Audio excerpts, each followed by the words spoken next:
Hello and welcome to our first Sophia Rising show. I want to introduce Lee, and I'm Oonagh. So you want to say hi, Lee? I just want to say good morning. It's morning time right now, so good morning, Oonagh. Good morning, Lee. Yay!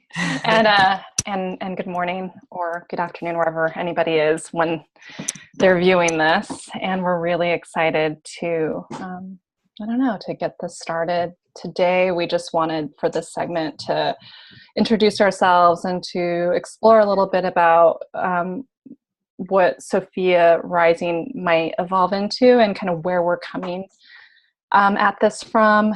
And we're really excited and open. At least I am. I am really excited. I think you are too. Yeah, you can tell. I mean, I've been feeling all morning like my head was going to explode. That's how excited I am. So maybe That's you can amazing. relate a little bit. I have a toddler. My head feels like it's excited for other reasons this morning. Right. So hopefully that nothing like too graphic will happen along those lines. But should we just say, we chose the name Divine Sophia. No, we didn't. We chose the name Sophia Rising.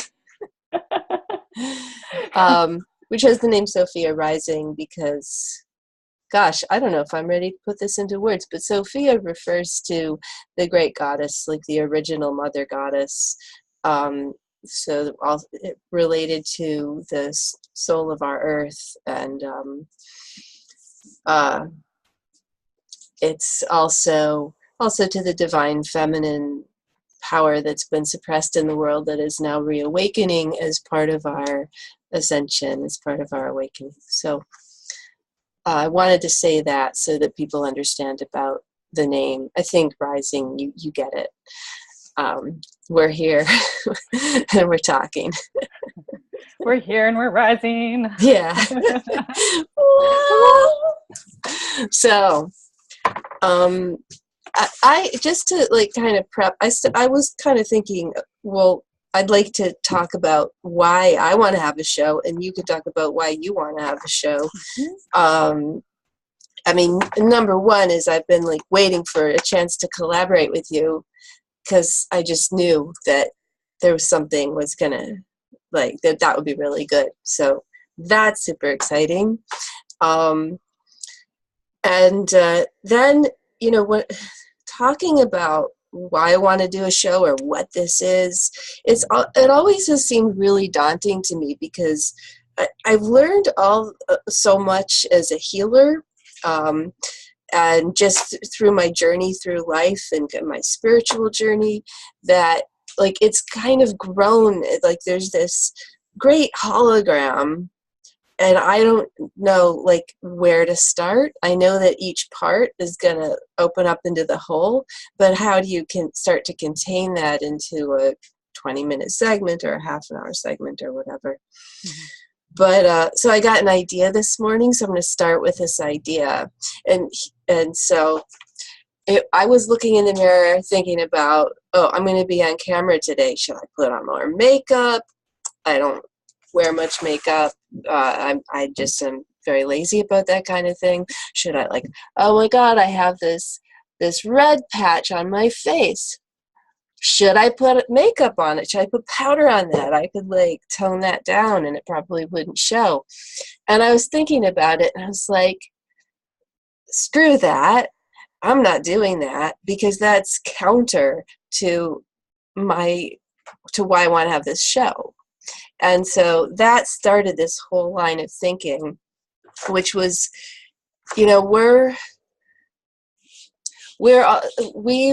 our culture has become all about how things are supposed to look. How we've been really stifled by, how we're supposed to look, how we're supposed to behave.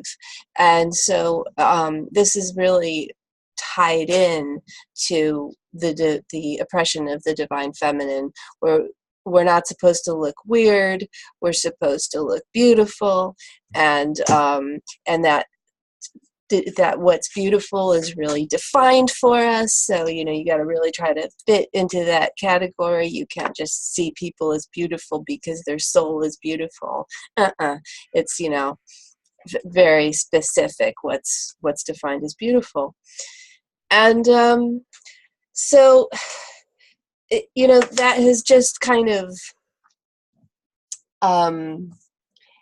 there's so much to say about that, but this is really like we kind of, I think what I want to say about that is we've gotten to where we don't understand our own reality, and we don't understand ourselves, and we don't understand one another, because we're all trying to suppress what isn't acceptable and show what everyone else thinks is acceptable so that we will be liked and accepted.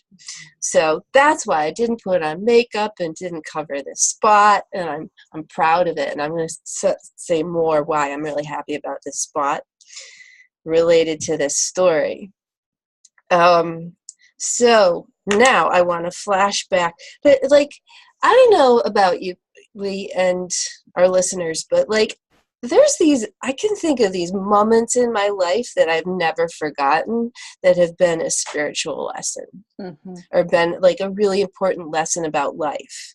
And it was like, they just got kind of emblazoned in my mind. And I was thinking about one of these popped in when I was thinking about this topic of covering stuff up. And when I was 6 years old, I went to this very cool school in Vermont, open field school. It's so obscure, but somebody out there is going to go, woo! And it was like the very beginning of when this cool alternative school started in like 1971. And anyway, I was at this school, and there was a boy that I had a crush on. His name was John, and I just thought he was super cool. And his family were like homesteaders, and they did all this cool stuff. And one day we were at lunch, and I'm sitting with John, and I'm like, your shirt is really dirty. Why did you wear such a dirty shirt to school? Like, he had spots all over his freaking shirt of various substances. And he's like, oh, he had like this total reaction, like, what are you talking about? He says, this shirt, this is awesome. He wore it on purpose. And he's like, every spot had a special memory associated for him. And he like started telling me about each spot. Like, this is when, I made bread with my mom. And this is like when, the goat knocked over the pail of milk and I got splashed. Or I mean, like, he had a story. He literally knew where each spot came from, and he was all about this shirt. And I was kind of blown away, like, are you crazy? Like, I just was like taken aback, because what can you say? Like, he knows what he's talking about. And so that just really shook up my belief system, what I had been taught by my well-meaning mom, who didn't want anything to look wrong or off, or you don't go out in public with food all over your shirt, whatever. So and that was just one of those magical moments that stayed with me forever. So I know it was really important. Now I work as a homeopath, as a healer, and we have some understanding of what healing is and how you can tell if somebody's healing. It's known as Herring's Law, or direction of cure, and there's a number of things in a little list, and one of the main things that kind of is the essence of the law of cure is that things heal from within out. So if something on your skin gets better, but something inside, like in an organ, interior organ, gets worse, you're going in the wrong direction. You're getting sicker. And we see everything, like all of the symptoms, as part of the same hologram of the imbalance. Or should say, yeah, the vital force expressing that imbalance and healing it, doing the best it can to heal it, because every symptom is a very intelligent move on the part of your body to heal the problem, even if it's to wake you up because you're dying of something, like it's come to that point, that still your soul is trying to heal. But we can catch these things way earlier if we listen to the body and we understand that this is a language of our body. So, so in our world, we have all these things kind of covered up and festering. We've got like our shadow. We have this ever-expanding closet where we just have stuffed things into our shadow, personally and collectively. So much of what's been happening recently in the collective is about really horrible looking stuff coming out of that closet, and we have to face it and be like, oh my God, this is what's really happening. And so healing back to the personal level, this is, man, I'm just doing all the talking, Krista. Do you have any questions at this point? Because my story isn't done. I'm take space, girl. No, I'm listening. I'm interested, and yeah. Please interrupt me if you've got a question, or you because this can be a conversation. I am definitely on a roll, but there's a little more. So bear with me. Tell the story. So, I don't want to get lost. You're never lost. I'm never lost. I'm right here. I'm right here. One of the things that I've really had to look at in my life and in my practice, my healing practice, but also for myself, is healing autoimmune disease. Because I think autoimmune disease is really, it's epidemic now, and for a reason, because it's telling us about our culture.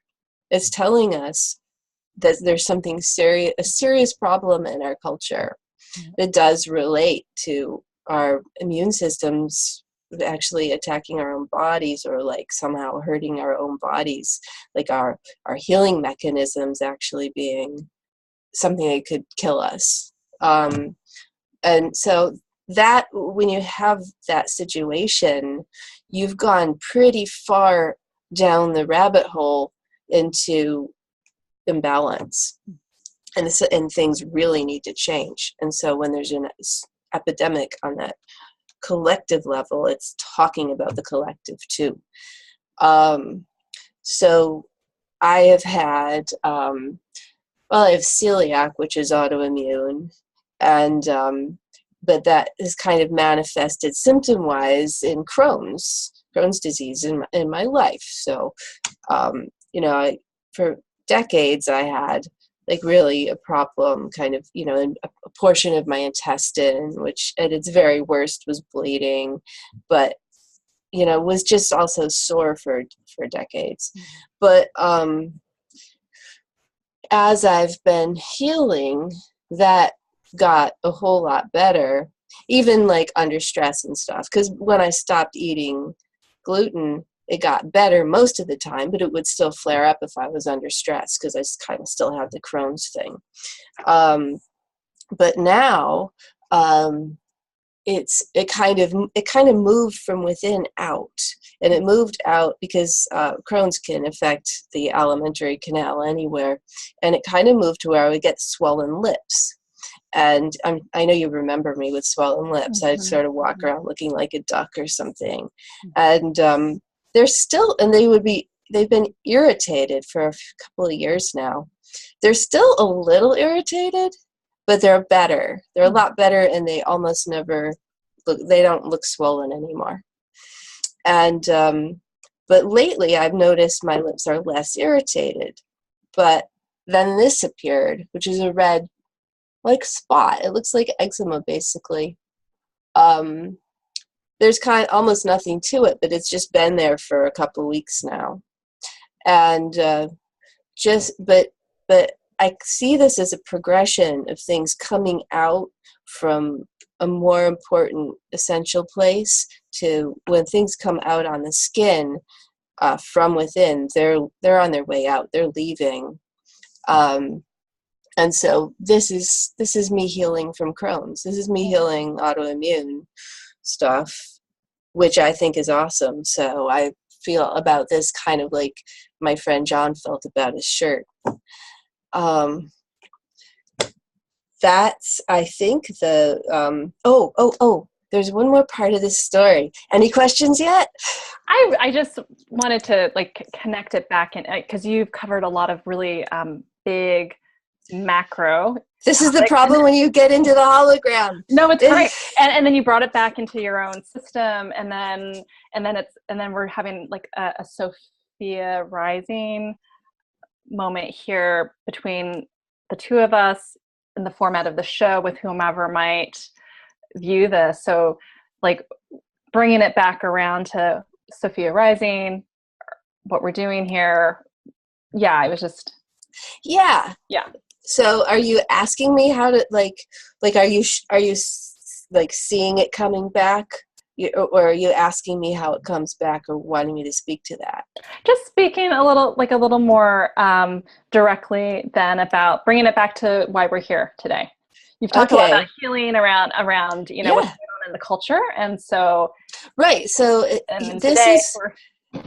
this is for us to be able to talk about everything. Yes. That's the reason for the show, for us to be able to talk about everything, but to explore our reality. What's really going on? What are we seeing in the world? What are we feeling? What are we experiencing that has been suppressed? What needs to come out of the closet? And what does it mean? And when things come out of the closet and they look scary or threatening, what does that mean? And how do we deal with that? So it's for us to talk about everything. Yeah. The last part of the story is about a healing dream, and so this is about the show too, because this is about you and me kind of showing ourselves and talking about what is where we care about most. Talking about truth, talking about what's true for us, sharing our truths and what we've learned. And so as I've been healing from autoimmune stuff, I've had a series of healing dreams that were instructing me. I know you remember the first one because we were away on a trip, and that was the first dream that night in our hotel. And I won't tell that story right now, but I was being attacked. It was pretty vivid. I was being attacked, and I was being made, and I had to deny. Someone was going to kill me, and they were asking me if I loved mango. Yeah. And I knew I loved mango. It was very important. It was a very important question. Mango is a cat. Yeah, but this mango has a lot of associations too. But I knew that if I said yes, she was going to kill me. And she was right on top of me, like with her hands on my throat, and she was looking very angry. And so I had to say, I felt I had to say, no, I don't love mango. And then as soon as I said it, I remember. Now, some people won't get this reference, but in the New Testament, there's a story where Jesus has been captured. He's being held by soldiers. And they're looking for Peter, and they find his apostle Peter, and Jesus has told Peter, you will deny me three times before the cock crows in the morning. And Peter's like, no way, I wouldn't do that. And then when the soldiers come and get Peter and he's, really under threat, they ask him if he knows Jesus Christ, or if he was with Jesus Christ. I'm really paraphrasing. For those of you who actually read the Bible, I apologize, because this is just the version in my head, which is kind of relevant to the dream. Then 3 times in a row, Peter insists, no, I don't know the guy. And as soon as I said that in the dream that I didn't love mango, I was like, oh my God, it's just like what happened to Peter. I just did that. Yeah, I did that. And then I woke up. Okay, that was the first dream in the series. A much more recent dream was really striking too, and that was I was in a room with some people, and I can't really, it was such an abstract kind of a thing that it's hard to describe, but basically it was kind of a rite of passage, and this rite of passage was you had to stand in a certain place before some people and declare what you love, like declare what's essential to you, like say it. But the catch was that there was a guy with a gun standing across from you, and as soon as you did that, he was gonna shoot you, and that was just the rules. That was just the rules. Like, there's no questioning this. It was just like, this is the rite of passage. This is what I have to do. And by the way, this is really scary because he's gonna shoot me dead as soon as I say this. And then it was my turn. And someone stepped in for me, so I didn't have to do it. The person who stepped in for me was not someone I know in life. But it was someone with a particular look, and this was a slim, small, like physically not large, slim Latino gay man. Got in that place for me and to do it so I wouldn't be shot. He substituted himself, and I was off the hook.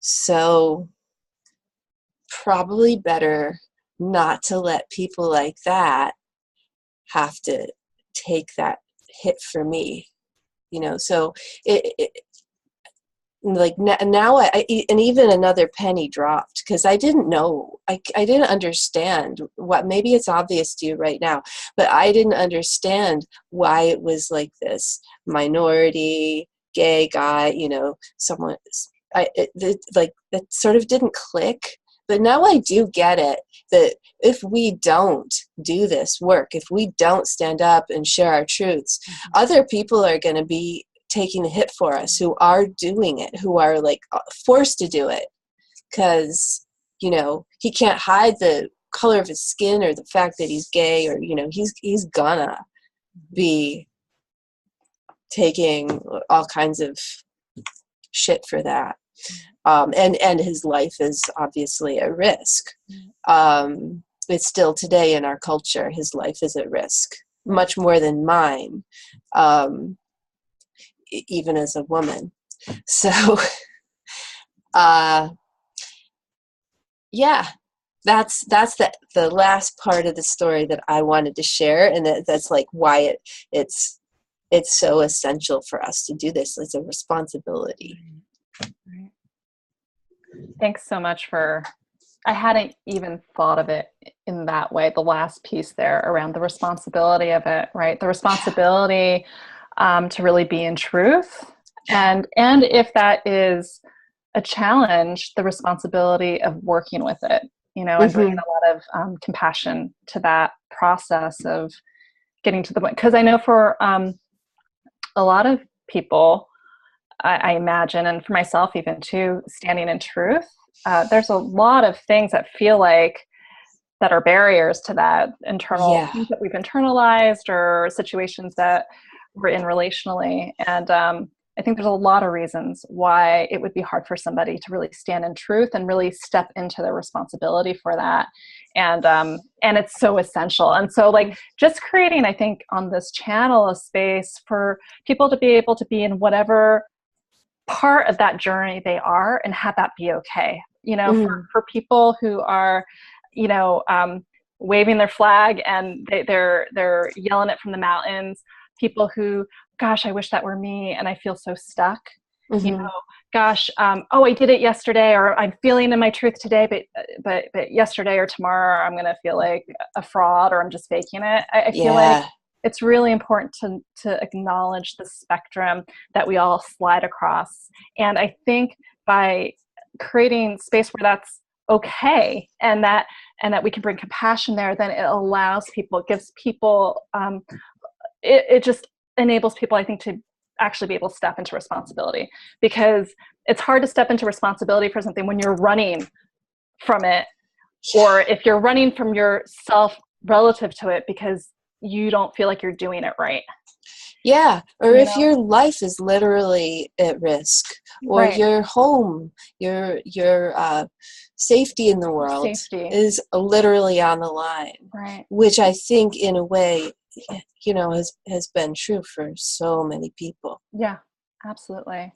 And I would say that safety, physical safety, emotional safety, the fear of being abandoned or cast out. I mean, it's so deeply ingrained in even our biology, you know, for survival, right? So, and we see all what you were talking about earlier, with all the symptoms rising to the top of what happens when all of this is suppressed, and that we don't really have spaces that can hold people in that exploration, and we don't have the modeling. Many of us don't have the modeling from either our families, and certainly at the macro level of what it is to be in a place of compassion, integrity with self and with other. You know what I mean? And so it's so incredibly important, and it's so big. And I think this is why this is exactly why we're so excited. Right. This is exactly why we want to do this show. I know that, like, we're both coming from that. Yeah. So and that we can seed this energy for others, so that more people can do it, and more people can do it safely, and more people can consider, you know, holding space and allowing others to share themselves authentically. That's just part of that's where we're going. That's where this world is going. So I wrote down something cool at the end. This was my little statement. I believe this is the path to healing for all of us, to learn to be our fullest, truest selves, and to do that together, not as sheeple, but as individuals, honoring and appreciating and cherishing one another for our unique spark. There's my little statement. Love it. I actually, you could send that to me later today. I love it. I'll maybe put it in the comments, or not comments, in our little description of the video. So welcome to our channel, everybody. Is there anything you want to say, Lee, before we wrap up? No, I think just thank you for sharing all of that, and I'm really excited to see what happens, and I'm hoping, and I'm actually just trusting that this will evolve just as it's supposed to, so long as we're staying in integrity and alignment around this, and very clear with each other. And that I'm also just trusting that the people and souls who need to be, they'll come and they'll see it at just the right time for them, you know, and it'll ripple out. That's the beautiful thing about YouTube, isn't it? Like, you know, I'll find things that someone posted for years ago, and then today it's the exact right thing for me, or someone posted it yesterday and today it's the exact right thing.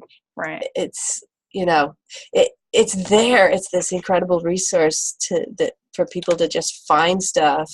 Yeah. And it's so easy for Spirit to dump the things you need into your suggestion column there. Into the feed. Into I know, the it's feed. crazy. I was like, this feed is a channel to Spirit. Yeah. It's like the, the techno channel almost. Mm-hmm. And I've been amazed at the things that will show up on the top of my feed, like right when I need to hear it. And then I'll get a rush of goosebumps and I'll be like, okay, that's what there's something in there. And there always is. Yeah. So cool. So I'm so glad we're going to be a part of this, what's out there for people to find. And I'm very please share in the comments when you find this, who found us? What did you like? What did you resonate with? We'd like to hear from you and create some sense of community and dialogue and stuff, because later on we can answer people's questions or use questions as takeoff points too. Mm-hmm. All right. right. And we will introduce ourselves more fully. I mean, we've barely told you, the audience, anything about who we are, but that's okay. We covered a lot for the first time. I think so. So, yeah. Nice work. All right. Please like and share, and especially subscribe. Yes. Oh, yes. Subscribe. Subscribe. Excellent. Yeah. All right, take care. You too. Take care. Bye. Bye.